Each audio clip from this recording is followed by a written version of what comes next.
big effort and want to ban this and that. If you don't want it to start in the morning, not everybody gets up at 6 o'clock in the morning. Since I've been retired, anywhere between 7:30 and 9 o'clock is when I get up.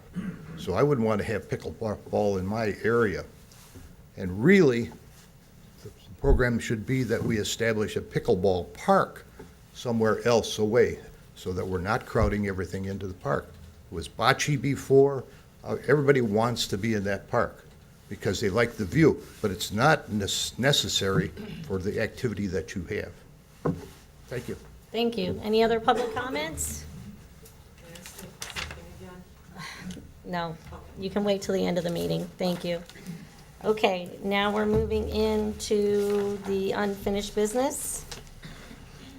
And the first is discussion regarding adoption of a special process for the granting of height waivers for amateur radio towers and antennas. Go ahead. For the record, Terry Tubbs, zoning official. This was brought up originally, and the council wanted the city attorney to do additional research on it, which he has done, and it is included in the packet. We basically were looking for council to direct us to go ahead and set up a process where we would have a quasi-judicial public hearing process for anyone who wanted to request a waiver to the height limitation. Specifically, right now, we are talking about the ham radio antennas, but there are other items within that section that it would be applicable to. So, And the intent would be that it would not be as onerous as a special exception requirement, but we would, with respect to the ham radio, we would track the language of of FCC and indicate in the court's decisions indicating what are the types of things that we can consider. And we would have the right to deny a waiver if the applicant was unreasonable and there was an alternative that was more reasonable, and we gave them the opportunity and they didn't take it. So it gives us an opportunity to avoid challenges as a result of what might be argued as a arbitrary determination.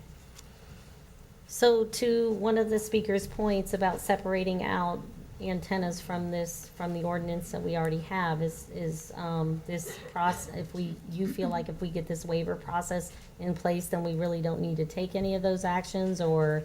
Well, this provision actually only addresses ham radio operators, if I'm not mistaken.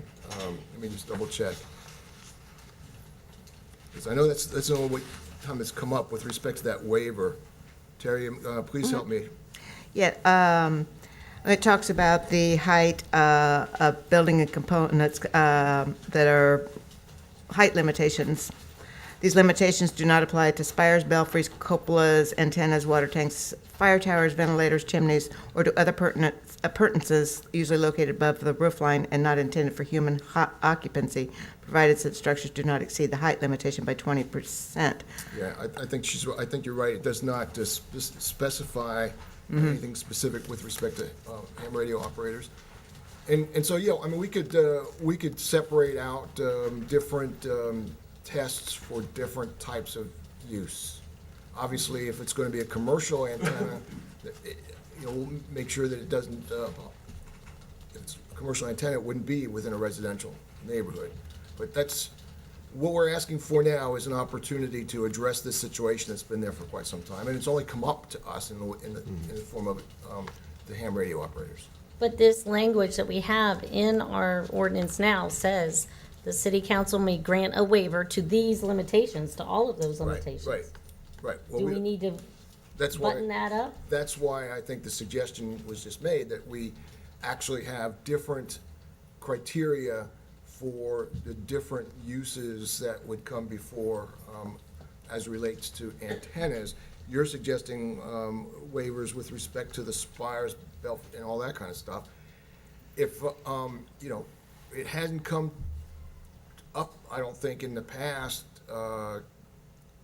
I don't know that we want to make this as comprehensive at the moment to address all of those different issues, but I'll leave it to the zoning administrator, which he Mr. Wedley was correct. In 2005, there was no limitations. All of these items were excluded from height limitations, period.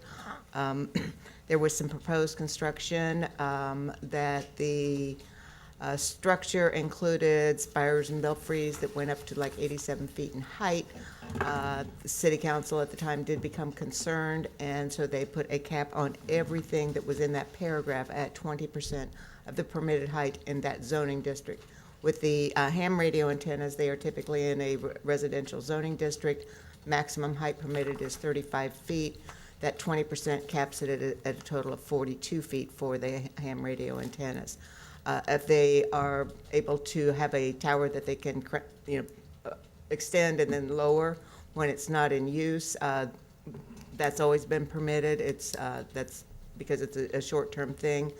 But the overall height would be the 20% cap at this point. Yeah, and most of these other items, and I think maybe there is a need for maybe taking, and I was just looking at the criteria that we would suggest for the ham radio operators. That same criteria might apply, be useful for the water tanks, fire towers, but I would not suggest that they would be necessary for spires, belfries, cupolas, and things of that nature. So we can take the things that are sort of architectural and put them in one category, and with the limitation being 20% of the height, and the others that sometimes just by their use require a much higher antenna. We can then put those into the waiver category and have the criteria for the waivers. I would like to see that, that's more specific. And then they couldn't come for a waiver for a spire or a Correct. belfry. Correct. Yes, I think that makes a lot of sense. I would agree with that. So we're gonna get Well, input they from. could, they could, but Well, if we button this ordinance up to say that the waiver process is only for antennas, okay.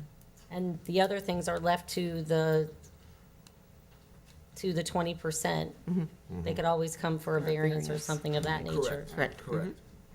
Okay, I like that, and we're gonna get input from our operators, Very good. okay? Okay. Yeah. Wow. That was gonna be my question. Can we get input from the operators? Yes, and we got some already Great. today, so that's Perfect. great. Thank you. Okay, next we have the council presentation from the citizen input for the Gilchrist Playground. For the record, Mitchell Austin, Urban Design.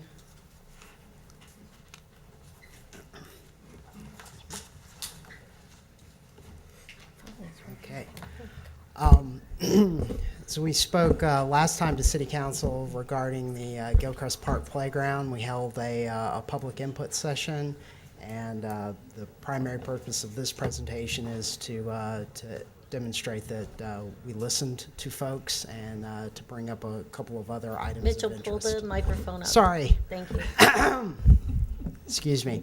The basic playground concept as presented to City Council last time, various play zones in the approximate location of the existing playground at Gilchrist Park, probably solid play surface, 2 pavilions, and a nautical theme, and that's what staff had discussed at the last meeting. We were in the process, of designing a playground. We'd assessed our needs, chosen a site, and we were in that part of seeking community feedback. The next steps are procuring, designing, ordering, and installing a playground. So that's what comes after the community feedback session. In terms of our public meeting, we had the benefit of holding it on a day when Sally Jones and East Elementary were out of session. So we did have the benefit of having actual children attend our meetings What a and concept. provide input regarding the playground. So the actual end users of this, not just our adults, had input on this. So real quickly over some of the results from the survey that we asked and visual preference survey that we demonstrated. We had a lot of people who used the park a lot, so more than once or twice a month to weekly was the large majority of the users, and then even people who use it infrequently were also responded to the survey. We asked what age ranges should they appeal most to, and all of our answers came in at children 12 and younger, which we anticipated for playground use. In terms of themes, we asked about various themes. The various playground equipment manufacturers theme their playground equipment. As staff, we thought that a nautical theme, given the waterfront location, would be appropriate. There was a significant plurality felt that nautical themes were appropriate. There were also significant a desire for whimsical or nature-themed equipment within the park. And given the various play activity areas, we may be able to accommodate one or several different types of themes to give the park a little bit more visual interest and variety in that regard. We asked about colors. Everybody's got an opinion on color, but again, following the desire for nautical and nature themes, blue, green, brown, also whimsical, red and yellows were seen as appropriate colors. On any individual play set or piece of equipment, you might see 3 to 4 colors. Mm-hmm. So again, we could accommodate a wide variety of looks and feels. We asked about the play surfaces, what they would prefer to see. What's out there now is definitely not best practice in terms of fall attenuation or ADA accessibility.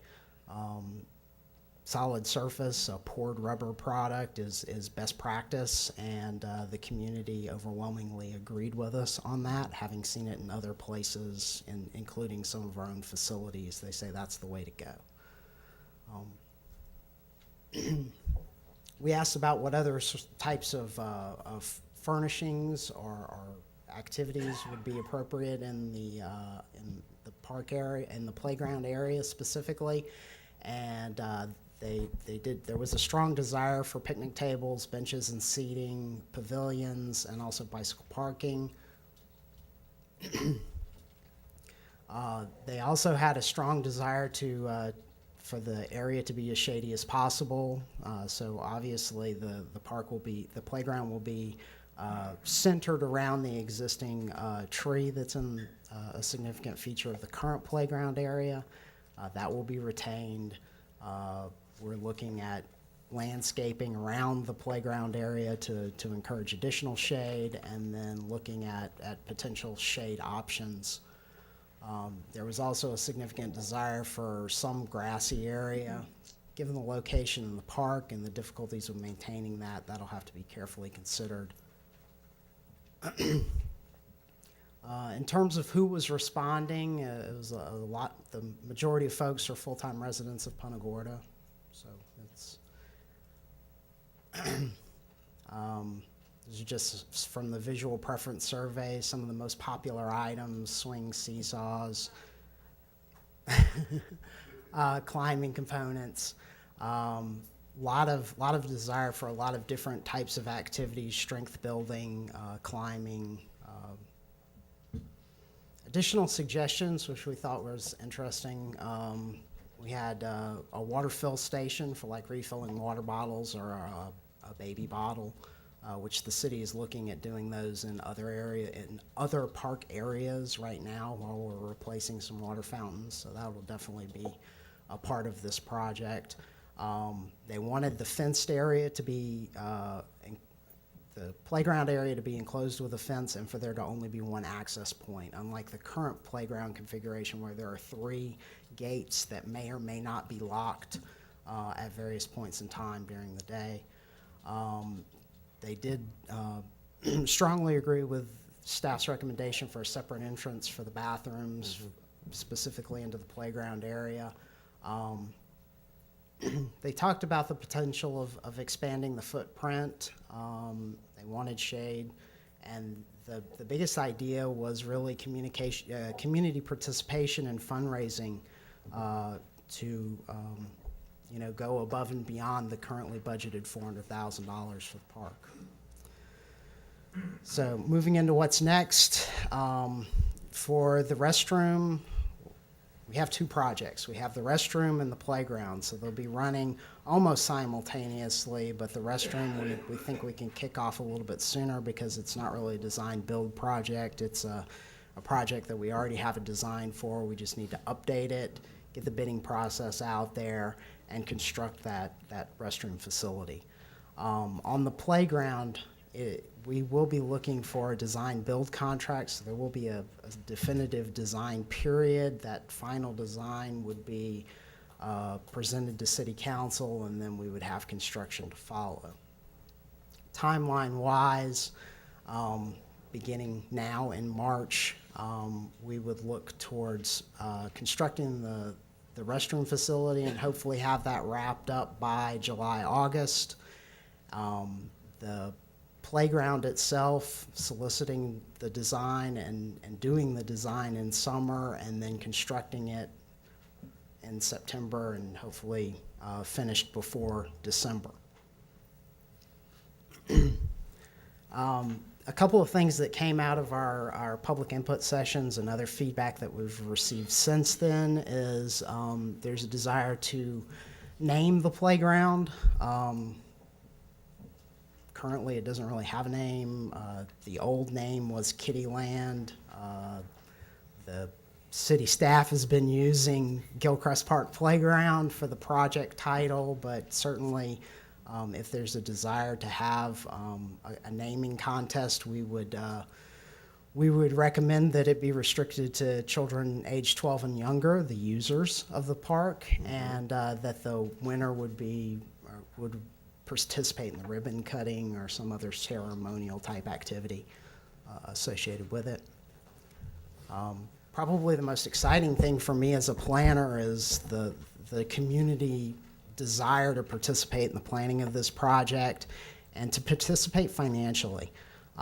There was a strong desire to come up with a way for citizens to actively engage by providing monetary contributions to this park.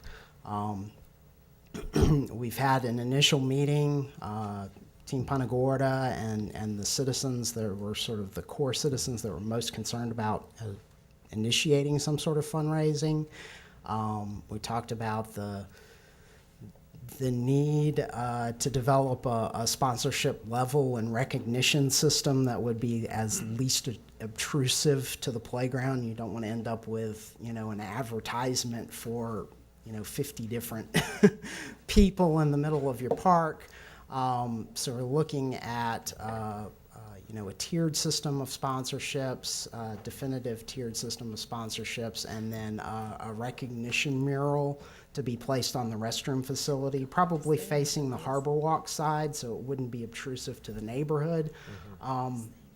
So that conceptually, I think, is as far as we've gotten, but that's a very exciting prospect to have the community contribute to this park facility. Questions? Okay, yeah, I have a couple of questions. As far as the themes and the colors, 3 themes I think is a bit much. I think 2, the nautical and the nature. I think if we go too far out there, it's gonna be too much. Okay. So I think the nautical and the nature, we can kind of tie that together, but if we threw in another third thing, it might just be weird. It might just be overwhelming and not engaging like we thought it was going to be. I definitely think shade structures should be looked at, because I know Charlotte Sports Park, they put in a really nice playground, and this year they have a full shade structure with the big poles and everything over the playground at the Charlotte Sports Park. And I also think it probably helps with the deterioration effect on the equipment as well. So I think shade structures should be really looked at really closely. I like the landscaping ideas too. The problem, we are limiting the footprint somewhat because we have to bring the fence back for the Harbor Walk. So if one thing had to go, I would say grassy areas, because the whole point of the rest of the park, except for where the activities are open grassy areas. So if you want an open grassy area, there should be plenty of that in close proximity to the park. So I think that we're limiting the footprint somewhat, that we should be utilizing the fenced-in area for activities. I like the idea of one entrance, because that's always been a problem there, especially with little kids. You know, that's one less thing parents have to worry about when they're in the park is if the gate was open, you know, and you can kind of see who's coming and going. You have one line of sight to see who's coming and going into the park. So those are not really questions. Those are more suggestions from my side. And I love the community idea. I think it's great. I love the mural idea. I think that's very appropriate. We always struggle, you know, when we have the paver programs and things like that. Now everybody wants a sign. Now they want a sign to say how you can get your paver. Now they want this and now they want that. And we struggle with that in our open spaces because we don't want it to look like advertisement and things like that. But we do want to get the information out there. And we do have a mural on the Lashley Park restroom facility, so I think that that's really appropriate and an awesome idea. The naming, I'm not so hot on. I mean, it is the Gilchrist Park Playground. I'm okay with that. I was not okay with Kittyland. I'm glad to see that die and go away. I don't know. I don't know that we need a name. It is Gilchrist Park Playground. It might complicate things too, because if you say, oh, it's this, and people will say, well, where is that? Well, it's Gilchrist Park Playground. I mean, that's really is the name in my mind. So those are my comments. Kim? I agree with everything you're saying, although it would be nice to have them at the ribbon cutting anyway, because It it is would. their park. And everything you said is good. A question I have is about the drainage with that solid surface. How will that affect the? That the drainage has to be engineered. Underneath the solid surface, it has to be compacted base or concrete or asphalt below that. So it is. Okay. You know. I mean, I just always, because I walk around there a lot, there's just a lot of really wet areas when it rains. So now if we're, filling in with a solid surface, are we creating more? Just kind of thinking of unintended consequences. Well, the surfaces are gonna be, go back to your graphic, isn't it just gonna be under those areas? It's not gonna be the entire. Right there. Yep. Certainly, given the configuration of the playground area as it exists today, with the tree in the middle, and with that concept being retained, one would have to think that at least along the drip line of that tree, that will be a natural surface area, and that the play areas themselves, or some sort of path or paths connecting those critical areas. So, that's really part of the design phase. But certainly, drainage overall will have to be considered, and we certainly won't look to make the problem worse. It will be an improvement. Go back to the other picture of the solid surface. Yes, ma'am. At Cooper. So, because right there, and I know we talked about bringing the basketball courts into it, which we're not really addressing here, but as you know, there's that water, there's that retainage all around that, which abuts the playground. So, all I'm saying is that engineering-wise, it could be a bigger issue than we're thinking it might be. Questions, comments, Gary? I just have a question on the rubber surface. It's actually a twofold. One is the surface itself porous and allow for drainage? Or is it really a totally solid rubber surface? Because here it looks like it has a texture. It does have a texture. It does allow some drainage, but what's below it is, in the case of Cooper Street Rec, it's actually a concrete slab, and then the fall attenuation, which is a looser film material, and then the solid surface, which goes on top of that. So water does percolate through that, but it's going to hit a concrete slab, and then it drains off of that But slab. it drains off. So that it's engineered so that there's some drainage off the surface itself. The next question I have is really kind of twofold, is the maintenance of the material over a long distance of time. We have a lot of sun here. Obviously, if we put shade structures in there, that might help a little bit, but colors fade here. Rubber does deteriorate over time due to UV light, et cetera. What's the service like from a maintenance standpoint? As you said, everything degrades over time in this environment. It is a very stable material. In our limited experience, Cooper Street Rec is approaching 6 years old, I believe. It's at least 5.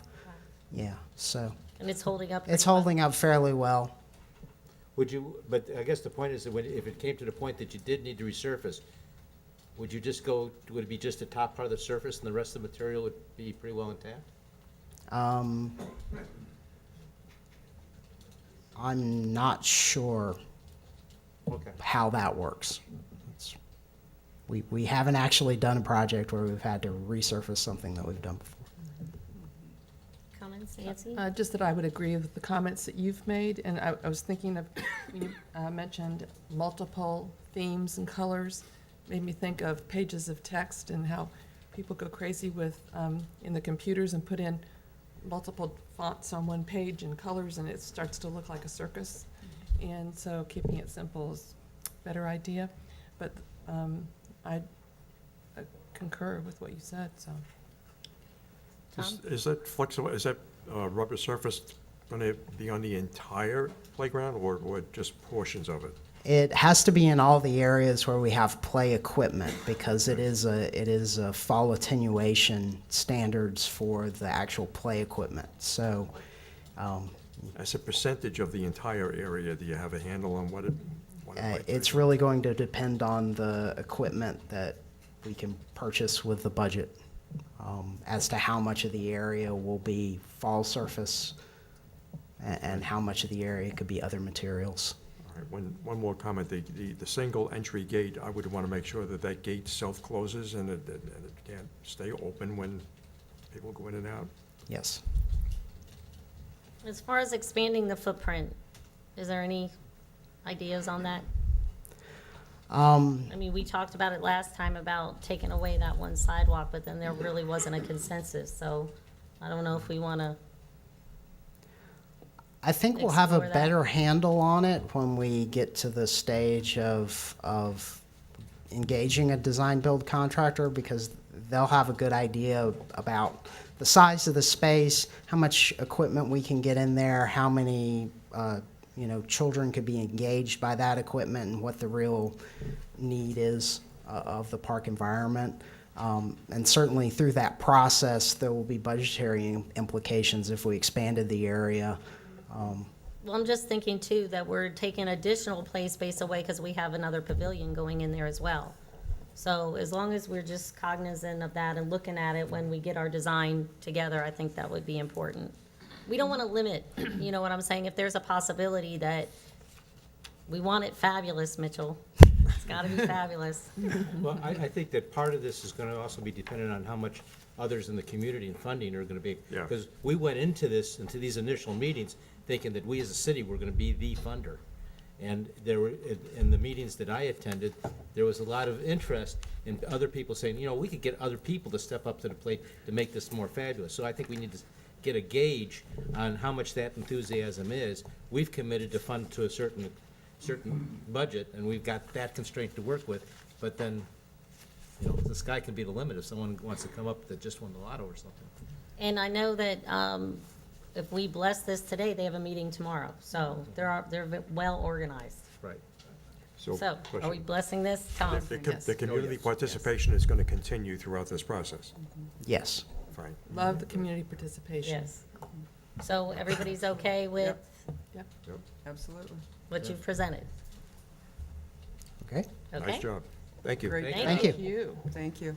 You want to go now to? Sure. Okay. I'll get over it. The city attorney needs to leave at a set time, so at this point, we're not gonna talk about pickleball right now. We're gonna take the item under city clerk, which he's directly involved in, and we need his guidance under the Charter Review Committee Legal Counsel. So you're on, Karen. Okay, well, as you're all aware, one of the members of the Charter Review Committee has expressed concern over the committee utilizing the city attorney as their counsel. And they, one member has indicated they felt they were, as an independent group, they should have independent council. I forwarded that information to City Attorney Levin, who has issued an opinion. I can tell you that it was discussed again at the Charter Review Committee meeting that was held yesterday. 6 out of 7 members would like to utilize the city attorney as their counsel. At this point, I would like city council to discuss this and to decide, do we want to continue with the city attorney? Do we want to use outside counsel? And if we're gonna go with outside counsel, I'd also like to discuss how we go about selecting that attorney, whether or not we have to go through the procurement process, or can they just simply select whoever they want to use? Those are questions I don't know the answers to. You issued us, Yeah, my opinion was in response to a question as to whether or not the city attorney would be prohibited from serving as the advisor. And, you know, the way that that language was written, and maybe that's one of the things that the Charter Review Board will have to address, it was pretty ambiguous in terms of that. Clearly, the idea of a Charter Review Board being independent means that they can't be guided or directed by the city council. That makes plenty of sense. The fact that they have a separate budget, that makes sense too. Otherwise, the city council can control the purse strings of the committee. With respect to the legal counsel, you know, it's very rare that there would be an opportunity for conflict of interest to arise. Although, thinking of the most extreme circumstance, it may be possible that the conflict of interest could arise. And so my opinion is that in an abundance of caution, you know, let them go ahead and hire their own attorney. But listening to what the vote was, I can't say that that's not inappropriate for me to serve as the advisor, and would simply say that if a situation came up where it appeared that we were going to have a conflict of interest, just like I have in my private business, although you anticipate the possibility, you can't anticipate everything. At that point in time, I would announce there's a conflict, and at that point in time, if it was necessary, they would then have to retain independent counsel. I mean, I guess the wording is like what you're suggesting. It says separate budget, but we never even talked about them having a budget. So where does their budget even come from? Like, if they were to go get legal counsel, where is the budget? Council contingency. Well, we never talked about that No, you prior didn't. to putting the charter review committee They don't together. have a budget. They're supposed, it says separate budget. Their budget is they volunteer. Yeah, but in this case, if they need services, outside services of any kind, Then Is you would David have to, volunteering? then you would have to, then if they need services, they would come to you, request an allotment of dollars, and you would have to take it out of council. yeah, so to Kim's point, if he's serving them, how is he being paid? Out of the regular general fund budget. Not out of council contingency. I mean, I do understand the whole point that this is supposed to be an independent group. How they would go about selecting an attorney could get complicated. I do know that they did vote yesterday, and, I mean, what you're saying makes sense. If you're gonna know if there's, you know, an issue that's gonna be a conflict. Kim and then Gary? I just want to understand, just from my understanding, the Charter Review Committee is an independent committee, and they're really working on a document that really governs all of us and what we do, including the attorney, the city manager, and the city clerk. So we're kind of up here talking about it, we're already kind of driving it. And if it wasn't, you know, we probably should have had it in the budget. If we know it's coming every 6 years, it probably should have been a budget item. And I guess I'm saying, you know, we can all sit here and go, well, we trust David, we know, but, you know, go another time, another place where maybe there's somebody on the council who's going to influence David or the attorney that's there, and now they're there. So it almost seems like the intent was to have an independent committee and that everything should be independent, and there should be a mechanism for making that happen, so that at any future time that there might be some case where everything wasn't on the up and up, there wouldn't be able to happen, is all I'm saying. Well, along that vein, I think they've considered all that in their discussions. So at this point, if, like he said, they could button up that language. Because Right. now if we say, I don't know, Gary, It seems to me the committee is working under the charter the way it exists now. And they're charged to reasonably tweak or change this charter, and it'll come up to vote in a public forum. So if the committee as such now prefers to use David, that is their charter at this point in time. But that doesn't mean that with David's guidance, that they won't change that for the next time around. That's what their responsibility is. Their responsibility is not to change it before they bring it to public vote. Their responsibility is to recommend those changes for public vote. And it is what it is now. And it seems to me that's the umbrella that they need to operate under. And if all but one of them are saying that they want to use David, then I think that's really the way they should be going. Nancy? I would agree with Kim about the intent of the Charter Review Committee to be totally independent and realize what the county really does. They are completely independent. And perhaps if ours, I feel like that I shouldn't be telling them what to do. And perhaps the feedback should be more, if there are problems with the language and the language is loose and it's leaving it up to interpretation, then the language needs to be tightened. And that's the part that, for future, but That's their decision. Tom? I think that we need to support the majority opinion of the Independent Charter Review Committee, the majority opinion of the committee, but they are of an opinion 6-1 to use David. And I think that's how it should remain, and as Gary said, if they want to change it for next time around, next review, then that's fine. This is a very interesting discussion because it really presents a catch-22. As you've said, they're supposed to be independent, and they were given the opportunity to decide what they want to do, and they've decided, and it should be out of your hands at that should be. point. absolutely. I didn't really want to get involved in the process in abundance of caution. If they decide to mess with the provision that deals with the city attorney right off the bat, I'm out of there, so. But look, most of the times there isn't going to be a conflict. But I've been involved in situations when I was attorney for Sarasota County where the relationship between the Charter Review Board and the County Commission was very contentious. The Charter Review Board actually wanted to replace the County Commission with themselves, and so that was not a position that lent itself to a good working situation. And who knows what's going to happen with this committee? But when it gets to a point, if I guess what I'm saying, we pretty much do need to follow what they've decided to do. I wish they would have maybe done something different, but that's what they've done. And so I will exercise my judgment, as I do every day when I represent clients. If we get into a conflict, I disclose it and handle it that way.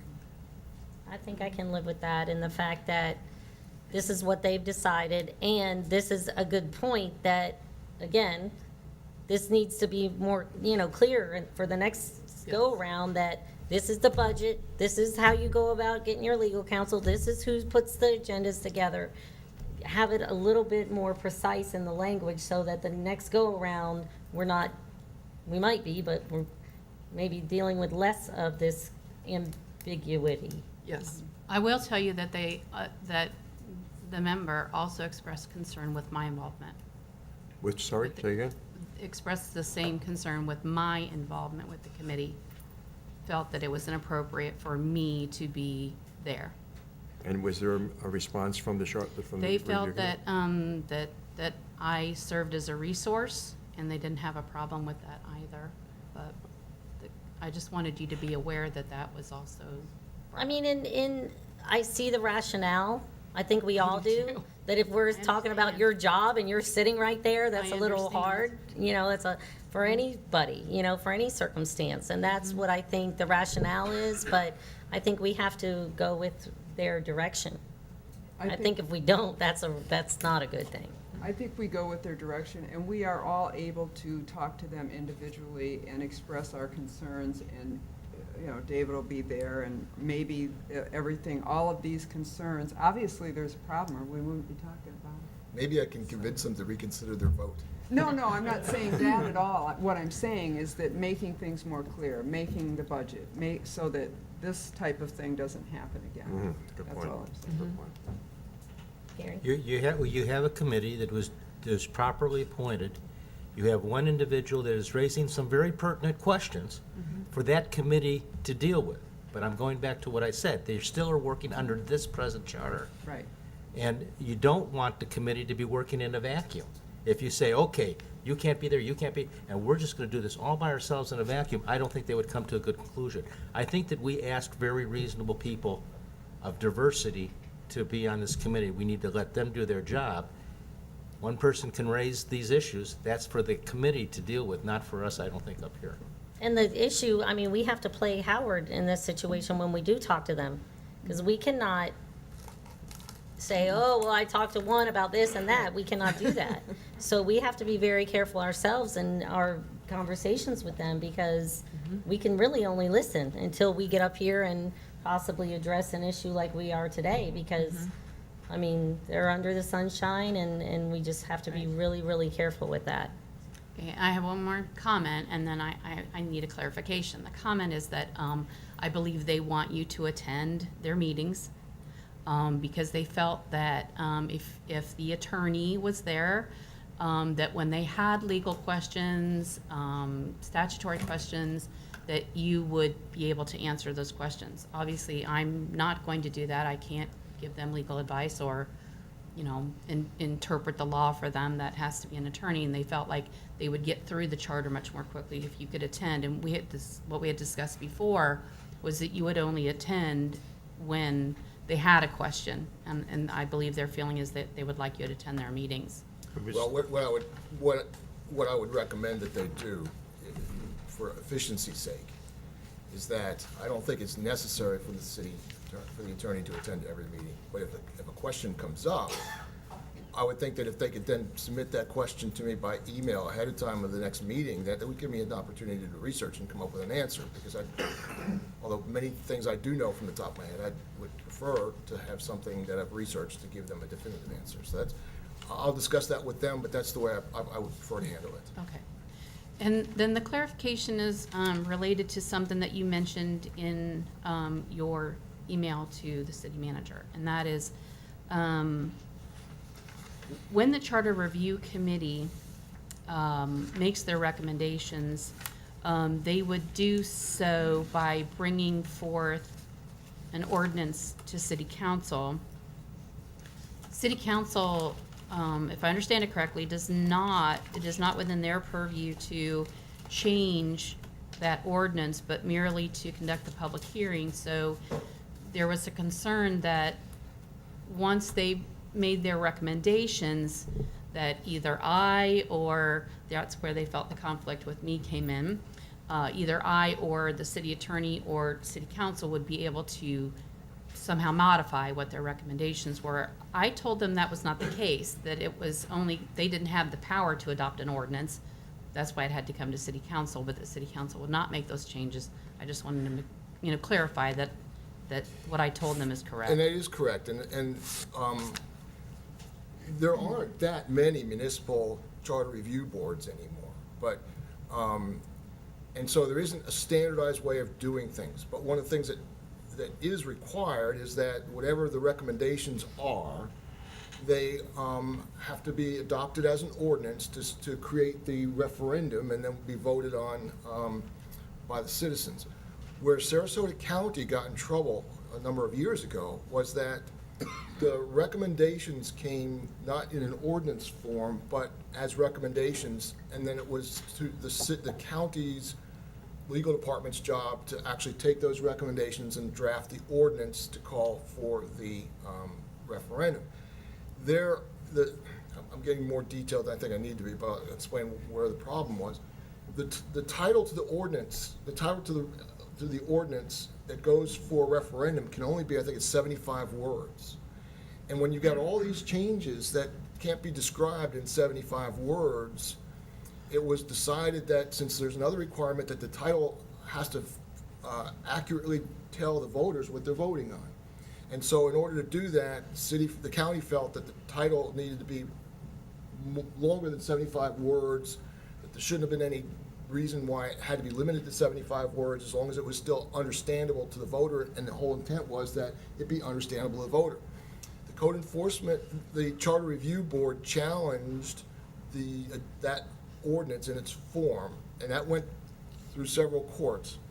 So one way to avoid that is to have the Charter Review Board actually draft its own ordinance, so that they don't have the city council sitting in between them and the adoption of the ordinance creating the referendum.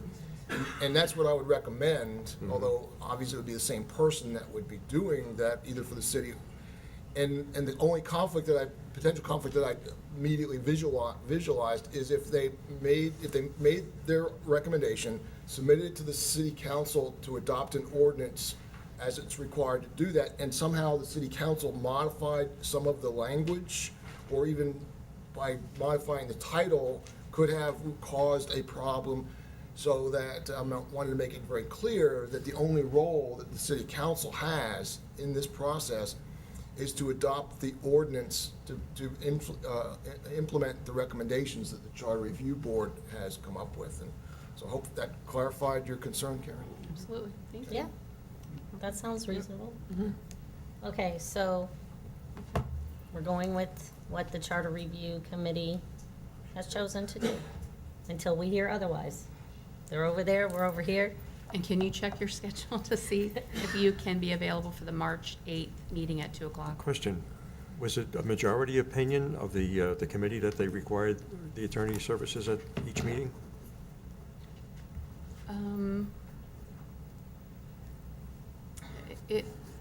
No, I would say it wasn't necessarily a majority. The chair and one of the members felt that they could review the charter more expediently and move through it more quickly if the attorney was present at the meetings. Look, whether I'm representing the city council or representing the Charter Review Board, I'm very mindful of the number of hours that are paid in legal services. So, as I said, I don't know my calendar yet, but it sounds like the March 8th might be fine at that meeting. We'll get that worked out. Very good. Okay. Okay, Thank you. thank you. Okay, thank you. Thank you. Appreciate it. Yep. Now, on to pickleball activity in Gilchrist Park.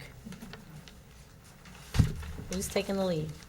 You are? So the Go mayor and I met with representatives of the pickleball associations, groups, and they're very amenable to coming up with solutions. We threw out there a 9 to 9 recommendation, and whatever time frame we do come up with, the light timers will be changed. That's something we can do. So We're already doing, we've heard that they go off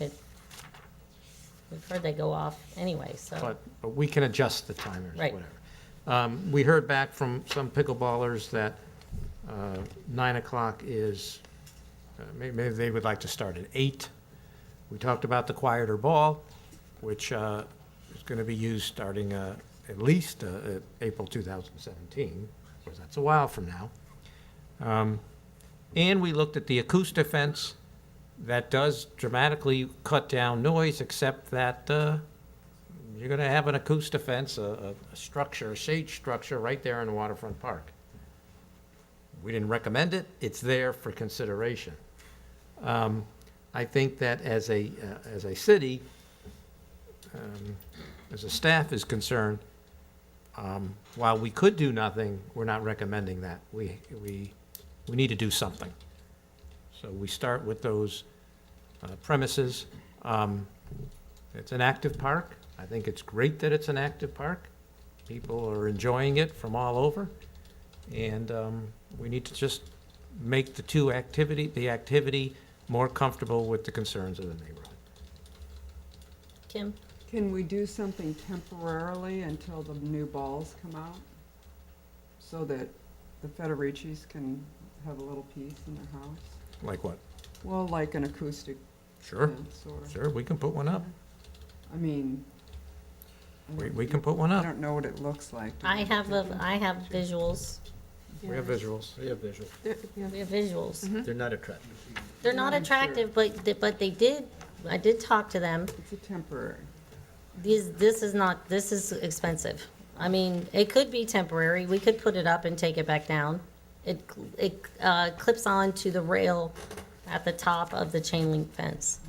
So I did talk to one of their people, the Jay Boland, whoever communicated with him. They had handed me off the email, so I made contact with him.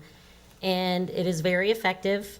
Our fencing on the ends of the pickleball court are 10 feet. He recommended going the whole 10 feet, but he also said if we didn't want to go to the full 10 feet, 8 foot would also be effective, just not as effective.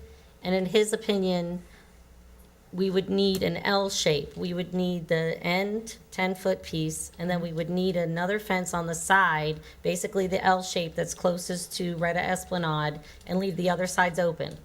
And we would need at least 8 feet on the open side, which is not connected to the 10-foot side. You know, there's 2 pieces. We don't have the Google map up there.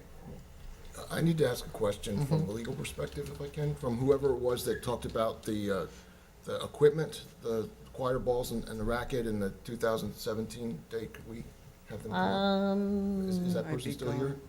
Well, the question I have is that what, is there some sort of organization that said beginning 2017 that would be regulation for tournaments and things like that? Or is that equipment already available? And it wouldn't be until 2017 that it is like approved equipment for tournaments. I was the one that brought forth the research of other communities that have done for noise attenuation. My understanding is all of that equipment is now available, including the soft balls. But that the soft balls especially are not tournament regulation. I can tell you what they explained to Howard and I. Sure, because, if we were, go ahead. They said that there are new balls coming out, but at this point, they're pretty much prototype, and they're not accepted by the groups. But he did say, beginning 2017, when they're made out of a different material. So until they turn over their manufacturing to this new material, the old ball is still in play until such time. There are no more old balls that go to the new ball, the new material. And that's not until April 2017. Well, I think we need to know that for sure, because I've heard, in the public testimony today and the last time, I think we've heard conflicting information. Because if they're available now, and we adopted an ordinance making that required equipment, the only thing that we would need to be concerned about is if they were not regulation for certain sanctioned tournaments. I remember there were years when you couldn't play tennis with the oversized tennis rackets because they weren't acceptable equipment, but they were available. So that's, I think, what we need to investigate. Okay, because I know Sun City, Arizona, that's the one that has the list of the different pickleball paddles. They may have something on the ball as well. I think it's just something that if you might decide that if it's something that could be solving the problem, we just need to look into it and get definitive information before the ordinance comes back. Okay, And if they were having tournaments, they could use the required For the purpose equipment. of the tournament. Yeah. Right. I'd just like to make a comment. This is an evolving sport. Whatever we talk about today, this ball, this paddle, it might even be a better one in 2018 and in 2019. So this is a solution that if we go down this path, we want to pay good attention to keep improving that situation. I went over to Wrigley's where they sell this equipment. And in the paddles, there is a perceptible decibel level between, for example, a graphite paddle and a polymer paddle. So the graphite paddle being much louder, also the more expensive one. So, and it was pointed out that there are a number of communities, not just in Arizona, but in Colorado and so forth, that do have approved equipment lists that include paddles and balls, et cetera. And maybe, I think that's something that we should attend to. If we do an acoustic fence,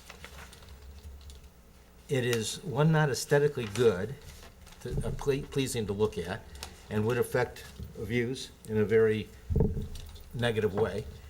But also, we live in a high wind area, and of the 3 fences we saw, only one of them had wind permeable.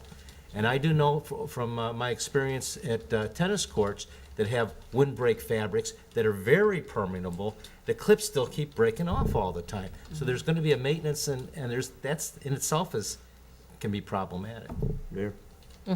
I hear where you're going with regards to the wind, I spoke with the same manufacturer of acoustic fence, and what they do is they create 2 layers of chain link, and they put the acoustic fence between the layers of chain link. Okay. And that is what keeps it in place in high wind conditions. And I just believe we have to do everything we can possibly do to mitigate the noise. And if acoustic fence is part of that, then we need to consider that, but we also have to consider where the cost is coming from. And back on this visual of the actual courts here, so it would go on this L shape here. It would have to go all along this long side of the fence, about to 8 feet is recommended. And if you go back, they do have the landscape attachments that he'll put up right after this over here, yeah, which are printed. And, you know, they even told me to the point where you could get somebody to take a high definition picture of the park, and you could have that printed on the back of it and have that hung there, so it actually looks like the park, even though it's a photograph of the park. But they have ivy, they have all kinds. Do you have the other sheet? Page 2, it shows all the different, yeah, they have, so far they have these these are their stock graphic options. So you're not looking at a complete black or green material. You can have it somewhat decorative. You have the morning glories. You could have the bays of hail, hay bales. So, So What's the cost? it's 20,000. for 2 sides? For the, not with the additional fencing, that would be on our, No, but for 2 sides of the court? Mm-hmm. And then we would have to raise the fence where the spectators are? yes, plus the fence modification on the far side. I mean, if we, it could be a temporary solution. Where they've done pickleball applications, it's made a huge difference. Right. So it is an option to soften the noise. Can we see if the balls are available now? I mean, We can, but I mean, I guess if we make an ordinance, we just put up a sign, because not everybody that plays there is in a club or a group. We have a lot of pickup game people that come from out of town. I mean, I guess we just sign it, that these types of paddles and these types of balls. That's what we do for other activities in the park that we don't want. Yeah. Okay. I'm okay with that. The problem is how do you police it? Well, it's the same way as we police kids with skateboards in the park or whatever, you know, that's just the way we do. We have the policemen that routinely go around, or people complain. or the music in the park. I mean, you know, that has a certain level it has to stay, so you know what happens when it gets too loud. Well, we take the reasonableness approach on that. Right, We don't really have an ordinance per se. right, sure. I mean, the only way you can know for sure that they're not gonna be using the wrong balls to prohibit it, but I don't think that's what you wanna do if there's other reasonable solutions.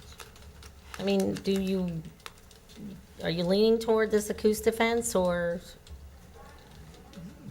Mitigating noise is where I'm leaning. do we leaning want to towards. go and have staff get an actual quote and put the dollars together to see what it's, you know, with the fencing modifications, Yes. with the materials, and some kind of graphic cover.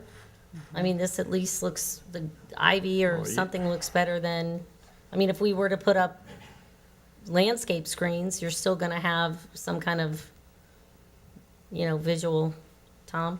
We should get a cost breakout between the graphic and landscaping and see which one fits our needs better and what. Well, the only problem with the landscaping now is that all the construction's gonna be going on. We can't really do anything We're with gonna that. revise this park. Right.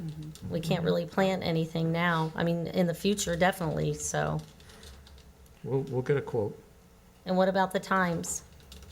Oh, we haven't gotten to the time yet. What about times? I think 8 to 8 is reasonable. I mean, if they didn't like the 9 to 9, 8 to 8. You know, some people pointed out, and I checked with Public Works, they start their work at 8, not every day, not every morning, but I mean, it's noisy in the neighborhood anyway. I mean, we have garbage trucks, and we've been on, I've been there 20 years too, and we're under construction all the time. This noise is just particularly because it's It's a it's just metronome. nonstop, you know, it's not like tennis, it's not like tennis. Well, It's and- just totally a different, And as was pointed out, it's not just a couple people, it's 8 32, courts yeah. 32 balls. going back and forth. No, I think that we need to, if it's, yeah, limiting it, it could be temporary. Yep. Because the other thing is, if there is equipment that's available, it might not be sanctioned equipment, but we would only allow sanctioned equipment if there was a tournament. But if there are quiet balls and they're available, then we should say you must. Right. I'd like to point Yeah. out that there are non-air tennis balls. There are tennis balls that are practice balls that have action, but they're not acceptable, and other than for practice. And if that type of equipment is present available, such as the balls and maybe such as certain paddles, and the sport is evolving towards more of that equipment, I personally think that's the train we should start chasing, because of the aesthetics. We don't want, this is a great solution from a technical standpoint. I absolutely agree with you, Tom.